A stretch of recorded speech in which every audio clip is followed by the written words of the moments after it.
पूर्णिमा का संदेश। भाइयों, भगवान देखे नहीं है हमने और आपने, लेकिन इतना ज़रूर है कि अपनी श्रद्धा को परिपक्व करने के लिए एक दूसरी वस्तु भी हमारे पास है, वो है गुरु। गुरु को भगवान के रूप में मान करके अपनी श्रद्धा का अभ्यास करते हैं। पहलवान कुश्ती लड़ने के लिए अखाड़े में जाते हैं तो छोटी छोटी चीज़ें लेकर के उससे अपनी शक्ति को बढ़ाते हैं। अध्यात्म में सारी की सारी शक्ति श्रद्धा की है। अगर आपके पास श्रद्धा हो तो मीरा की तरीके से गिरधर गोपाल आपके साथ नाचने को आ सकते हैं, जहर पीने को आ सकते हैं, सांप के पिटारा खोलने के लिए आ सकते हैं, अगर आपके पास श्रद्धा हो तो। ये श्रद्धा का त्यौहार है। श्रद्धा हम कैसे बढ़ाएं? श्रद्धा हमको गुरु के द्वारा मिलती है, भगवान के द्वारा। भगवान का माध्यम मान लीजिए।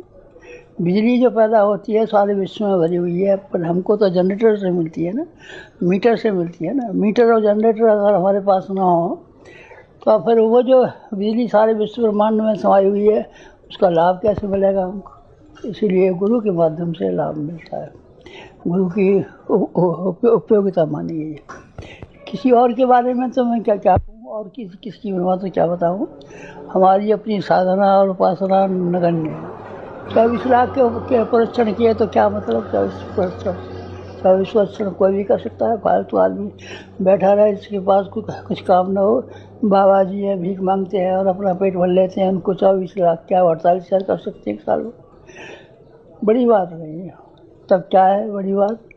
बड़ी बात यह है कि हमको अपने गुरु से इतना ज़्यादा सहयोग मिला है कि उसकी टंकी में जितना पानी भरा हुआ पड़ा था, नल हमने उसके साथ में अपना जोड़ दिया है, और नल जोड़ देने के बाद में जितना हम चाहें उतना पानी चाहे जितनी देर तक निकालते रह सकते हैं, जब तक कि टंकी खाली न हो जाए तब तक। कब तक खाली होगी टंकी? एक टंकी खाली होने वाली नहीं है। हम तो निकालते ही रहे और निकालते रहेंगे जब तक मरने का दिन नहीं आएगा, तब तक हम बराबर उसकी शक्ति को निकालते रहेंगे। आपके लिए भी संभव है। अपना मैं उदाहरण दे रहा हूँ, अपनी गाथा नहीं बता रहा हूँ। हमने पुरुषार्थ किया नहीं भाई साहब, हमने कोई पुरुषार्थ नहीं किया है।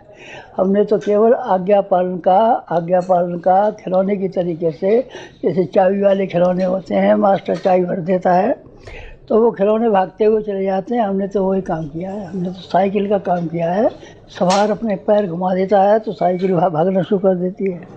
हमने इसी तरीके से भागना शुरू कर दिया है, उनका कहना मानना जरूर शुरू किया है। बस एक ही गुरु भक्ति हमारी है कि केवल गुरु के चरणों पर फूल चढ़ा देने से, पानी चढ़ा देने से, पत्ता चढ़ा देने से कोई काम बनता नहीं है। रुपया ठन्नी दे रहे तो अभी नहीं बनता है। रुपया ठन्नी से क्या बनता है? किसी का क्या बिगड़ता है किसी का? एक कप चाय पिला जाए तो उससे कौन गुरुदक्षिणा हो गई? ये गुरुदक्षिणा नहीं हुई। गुरुदक्षिणा ये होती है, गुरु जो चाहते हैं उसकी कहने को माना जाए, उनको चला जाए। गुरुदक्षिणा कैसी होती है? जैसे चाणक्य का शिष्य चंद्रगुप्त, उन्होंने कहा कि विशाल भारत बनाना है, इसलिए तुझे सारी ज़िंदगी अपने लड़ने के लिए लगानी है। उसने कहा मैं तैयार हूँ। गुरुदक्षिणा कैसी होती है? ऐसी होती है जैसे शिवाजी की थी। समर्थ गुरु रामदास ने कहा, शिवाजी तो तुझे छत्रपति बनना है और बड़े काम करने हैं, आज देश को स्वाधीनता दिलाना है। इसके लेकर उन्होंने कहा जो आपकी आज्ञा होगी वही होगा, चाहे मेरे शरीर की धज्जियाँ फैल जाए, बिखर जाए, तो जो आप कहेंगे उसी कहने को मानूंगा। उससे हमारा कहने की भिन्नता नहीं हो सकती है।